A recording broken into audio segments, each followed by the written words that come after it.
Welcome back to Caracast, the podcast from Caresoft, the trusted government IT solutions provider. Subscribe to get the latest technology updates in the public sector. I'm Anthony Jimenez, your host from the Caresoft production team.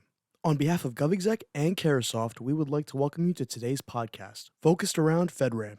Listen in as our panel discusses the role of authorization in hybrid and cloud environments. My name is Troy Schneider. I am the president of GovExec 360. The focus of this panel is the role of authorization in hybrid cloud environments. And we've got a great panel here today. Immediately to my right is Tutu Owade, who is the acting deputy director of the audit division at the Federal Emergency Management Agency.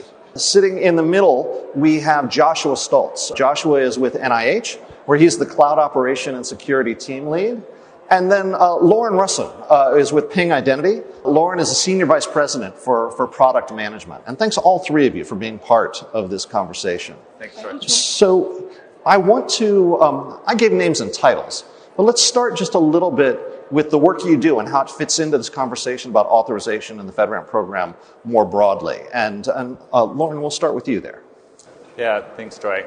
So Lauren Russin, I've been at Ping for over 12 years and started in the identity business. And when we say identity, it's really how do you build trust of user in authenticating and accessing systems. And as we've matured as a company, it's how do you go from allowing someone in and developing the trust to allow them into your door, and then where authorization fits is that resource protection side. What do I allow them to do? How can I protect them getting access to data or getting access to network? How it relates to this conversation is really those are the underpinnings. If you ask Ping in a true FedRAMP or a zero trust solution, is look at identity first. How can I, again, trust the device, trust the user, and the application that they're accessing, and then protect that. Great, thank you. And Lauren, same question to you. Or, I'm sorry, not Lauren, Joshua, same question to you. Talk a little bit about the work that you're doing at NIH and sort of how it fits into the, to the challenge of securing hybrid cloud.